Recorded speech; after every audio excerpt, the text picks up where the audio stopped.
Bonjour, monsieur le député, adjoint au maire, représentant de la ville, les Arlets de Cœur, les Toques Brûlés, mesdames et messieurs les journalistes, tous les amis.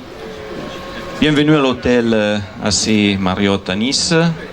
On a la chance aujourd'hui d'avoir cet beau temps qui nous aide vraiment à tenir la conférence de presse ici dehors.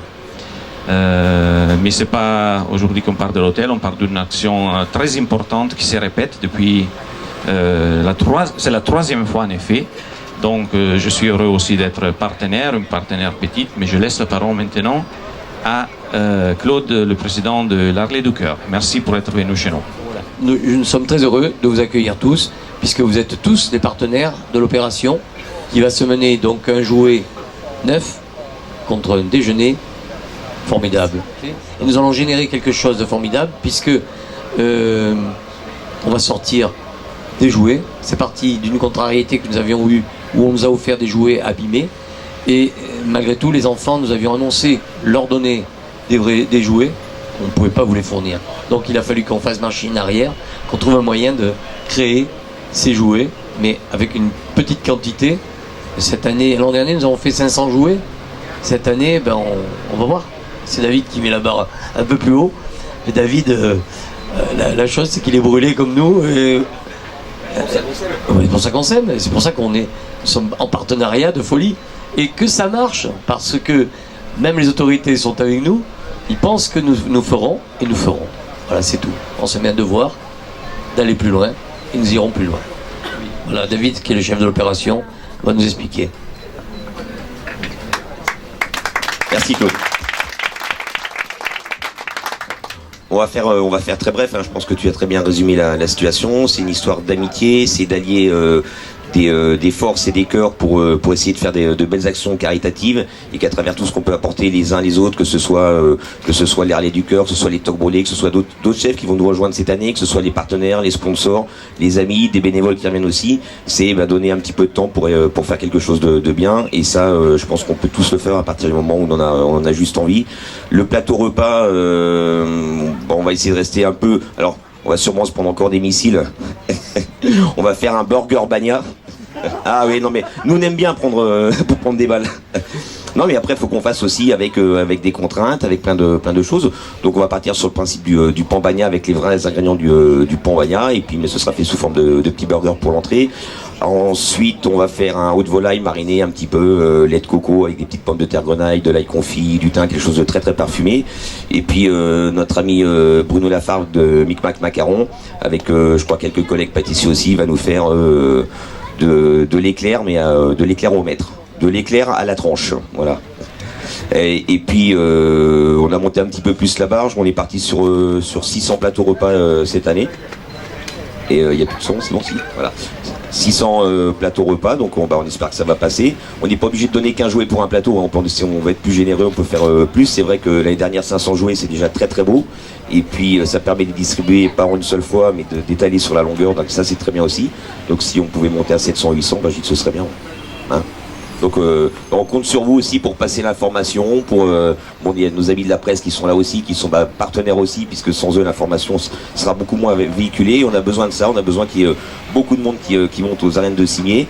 Et puis ça va aussi être il n'y aura pas que ça, il y aura plein d'animations que vous allez mettre en place, il y aura de la musique, c'est aussi un moment de fête et de partage, que le temps soit avec nous et que le public vienne très très nombreux. Merci.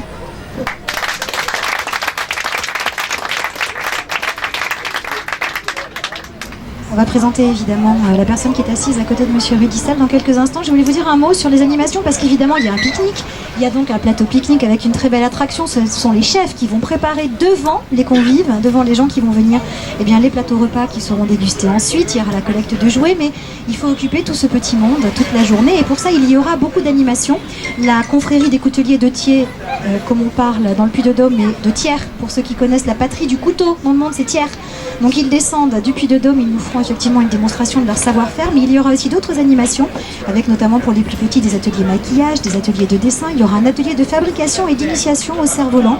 Il y aura quelque chose de tout nouveau pour nous. Ce sera de la peinture sur figurine. Donc nous avons quelqu'un qui est passionné de modèles réduits, de modélisme, de petites choses comme ça, qui nous a proposé de venir gratuitement initier les enfants au modèle réduit. Et à la peinture sur modèle réduit, c'est très joli comme atelier. Il a trouvé des figurines absolument mignonnes comme tout. Donc on pourra faire ça aussi. Et puis il y aura plein d'autres animations avec notamment un concert. Un concert qui est organisé par la ville de Nice ce jour-là, au même endroit, juste à côté de nous. 400 personnes attendues qui vont pouvoir elles aussi participer au jouet déjeuner et venir pique-niquer avant d'assister au concert. C'est l'Harmonie de Nice qui le donne.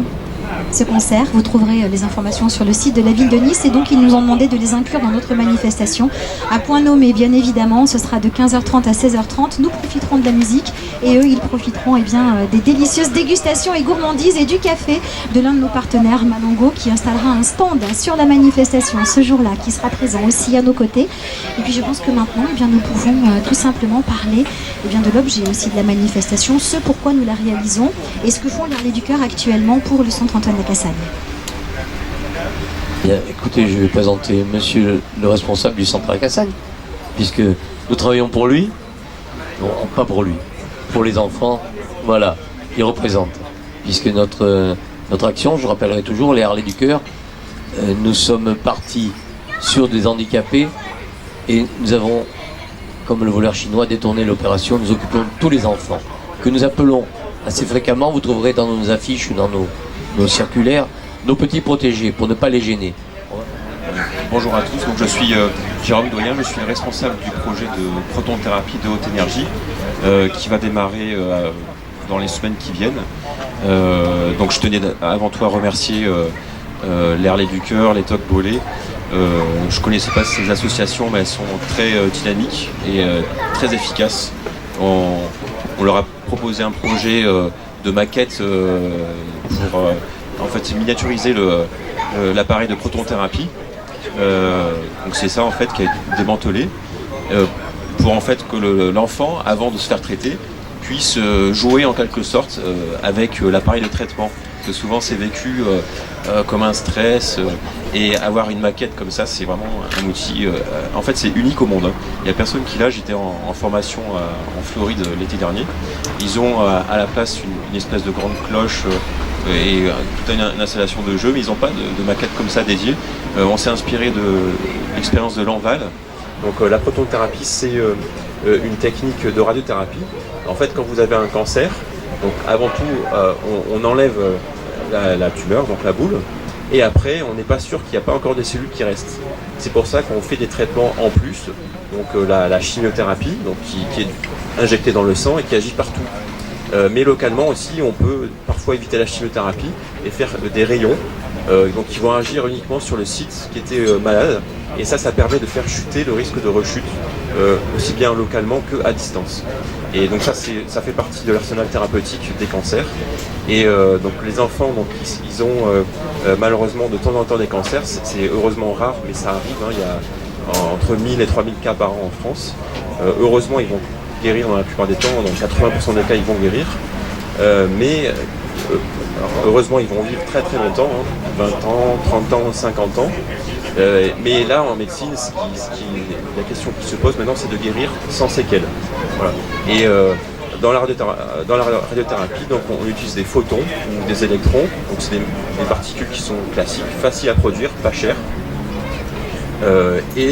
L'inconvénient, c'est qu'une fois qu'elles ont atteint la cible, elles vont ensuite traverser le patient et délivrer un peu de dose à côté. Et ces doses vont faire des complications.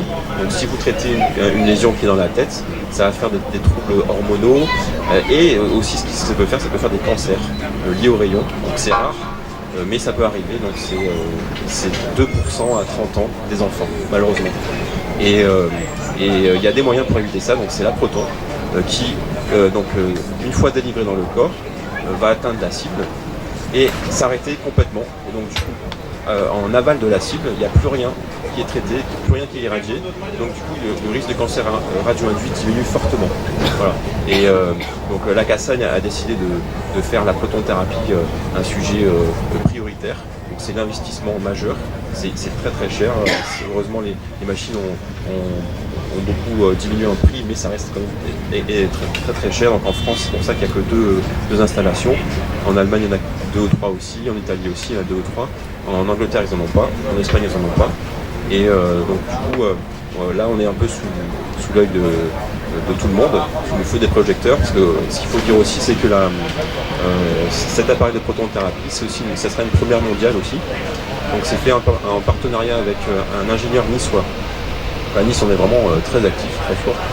Et c'est le Pierre Mandrillon qui a contacté donc la société qui est leader, donc c'est IBA, pour faire une machine plus petite que toutes celles qui sont produites actuellement. Donc actuellement, une machine, ça fait 200 tonnes, et là, ça va chuter à 20-30 tonnes. Et en gros, le coût, c'est 1 million la tonne. Donc vous voyez, donc, le coût a chuté complètement. Et la première machine qui va être installée, c'est donc ici à Nice, avec M. Mandrillon et la société IBA. Et donc on a vraiment la chance, et donc cette machine sera aussi donc, implantée dans d'autres centres, donc à Caen, donc a priori dans les années qui vont venir aussi, mais aussi donc des Japonais ont fait des commandes, les Anglais, les Américains, parce que c'est la machine qui offre la meilleure technologie de protothérapie, et aussi donc la compacité, il faut que ce soit petit, permet que ce soit vraiment accessible, et on peut démocratiser en fait la technique et donc faire en bénéficier nos patients et les enfants en priorité pour les guérir et avec le moins de séquelles possible. Voilà, donc je tiens encore à remercier beaucoup l'Arlet du Cœur, c'est très généreux pour la Cassagne et surtout pour les enfants, et on va pouvoir bien les accueillir et les traiter correctement.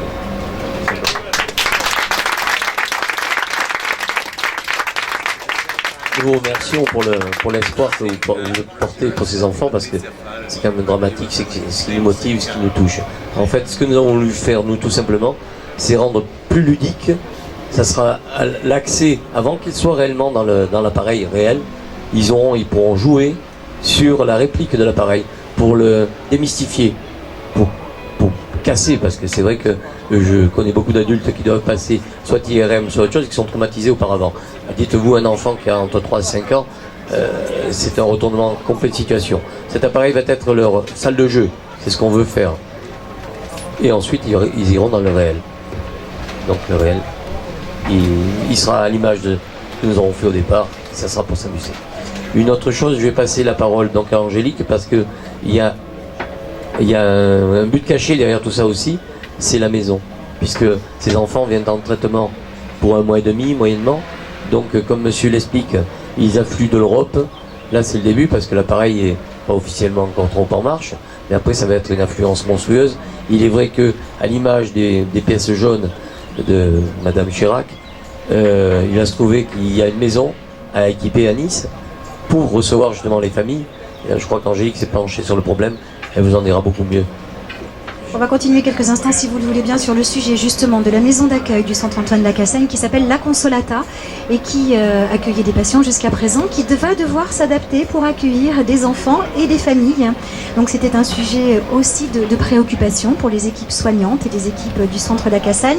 Les Arlets du Cœur ont répondu présent une fois de plus en organisant 2 manifestations depuis le début de l'année, qui ont permis de collecter des fonds pour verser dans un premier temps 1 700 € sur une liste de naissances ouverte tout simplement sur internet, pour que les équipes qui vont s'occuper des enfants puissent choisir le matériel de puériculture et d'accueil dont elles ont besoin. Je crois que le magasin c'est Bébé Confort. La liste de naissance, on donnera l'adresse ensuite si vous êtes intéressés. Tout le monde peut abonder, évidemment. Elle est ouverte en toute transparence. Le premier versement donc est effectué. Les équipes sous la direction de Madame Sylvie Sébelin du Centre Antoine Lacassagne sont en train justement de choisir le matériel qu'il leur faut. Ça va du biberon au lit parapluie, à tout ce dont on a besoin quand on accueille des familles avec des enfants, puisque les traitements qui vont être prodigués aux enfants sont sans hospitalisation, c'est-à-dire qu'ils se déplaceront tous les jours au centre de protonthérapie, mais ne seront pas hospitalisés sur place. Il fallait bien pouvoir les accueillir. Et un geste énorme qui est fait aussi par la chaîne des hôtels Marriott ici dans la région, c'est qu'ils vont pouvoir accueillir certaines familles, si la maison d'accueil est pleine, à des conditions défiant toute concurrence et dans les meilleures conditions de confort possible. Donc on peut saluer aussi cette initiative. On est sur du vrai partenariat. avec là encore le cœur qui parle, parce que c'est vrai que c'est très important à un moment donné de se retrouver, et tous les partenaires de ces opérations sont dans le droit fil justement du cœur et du grand cœur qui à un moment donné s'ouvre à l'autre et prend en considération les petites fragilités que l'on peut rencontrer malheureusement au cours d'une vie, parfois de façon éphémère ou parfois malheureusement plus durablement, et c'est pour ça que ces actions existent et qu'elles rayonnent. Je pense que nous pourrions peut-être expliquer les schémas que nous vous avons montrés tout à l'heure pour que vous soyez à même de comprendre comment va fonctionner cet appareil de protonthérapie. Je repasse le micro au médecin spécialisé. Oui, donc pour un peu mieux expliquer. Alors ici vous avez donc le dessin de la maquette. Alors là c'est la table de traitement. En fait le patient est allongé. Souvent donc, on va traiter des tumeurs de la tête. Donc l'enfant aura un masque en plastique donc, qui est formé sur sa tête, qui est tout mou lors du scanner de repérage. Donc on fait d'abord un scanner de repérage. Durant ce scanner, on met ce masque mou qui va ensuite durcir en 30 secondes et il permet en fait de mettre le patient en position strictement la même à chaque séance. Ça c'est très important qu'on soit très immobile et toujours dans la même position à chaque séance. Et donc l'enfant sera allongé ici sur la table avec le masque qui sera disposé sur la table. Et donc ici il va sortir le faisceau de protons donc au-dessus. Mais en fait des fois on va choisir des angles différents. On va faire entre 2 et 3 voire 4 faisceaux d'irradiation. Pour traiter un faisceau c'est environ 15 minutes. Donc si on fait 3 faisceaux ça peut durer facilement 3 quarts d'heure, 1 heure le traitement. Et donc toute cette machinerie va tourner autour de l'enfant. Et aussi bien donc, dans ce sens, mais aussi dans le sens comme ça.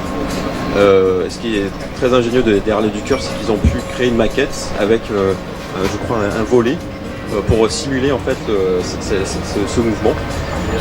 Voilà. Sur la maquette, il est là, vous avez une pièce détachée en fait de la maquette ici non assemblée. Ouais, c'est le volet roulant qui est là. Ouais.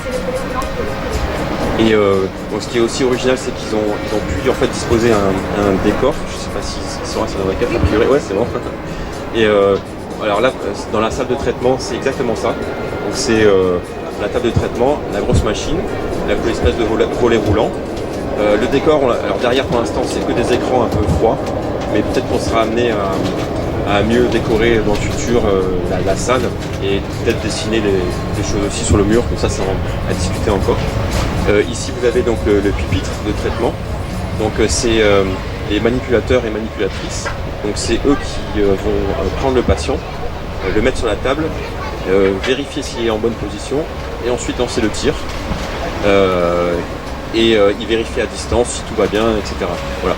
Et donc ça pour dire aussi que l'immobilité c'est très très important.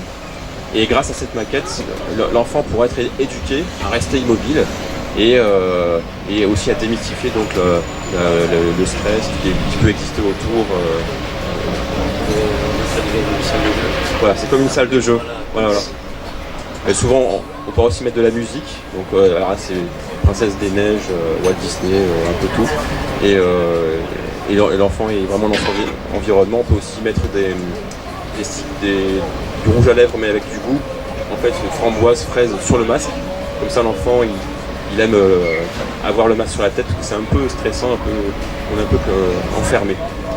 Et souvent aussi, on montre à l'enfant une peluche et on peut simuler le traitement sur la peluche avec un masque pour la peluche.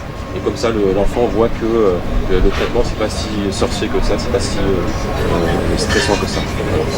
Et j'ai oublié de dire, je remercie aussi la ville de Nice, bien sûr, pour l'accueil à signer. Et aussi, ils ont énormément investi dans le projet avec le ministère de la Santé à l'époque. Et sans eux, le projet n'existe pas du tout. Oui, ils sont sûrs de nos autorités, nous les aimons, parce qu'ils nous aiment. Ils pensent nous soigner aussi. Mais je vais passer la parole à M. Rudissal parce que sans lui et sans les autres personnalités, on ne serait pas là. Mais c'est normal qu'on soit là. Ce qui serait anormal, c'est qu'on n'y soit pas. Parce que quand on voit des associations aussi désintéressées que les vôtres faire des choses aussi extraordinaires, si les collectivités n'étaient pas au rendez-vous, alors elles seraient en dessous de tout. Donc chacun est à son poste, chacun fait ce qu'il doit faire. Nous, les collectivités, bien entendu, on fait ce qu'on doit faire. La mise à disposition, bien entendu, du parc des arènes de Cimiez, qui est un endroit merveilleux, et je sais qu'il va y avoir un monde fou. Et puis, il y aura la générosité au rendez-vous grâce à ce que vous avez initié.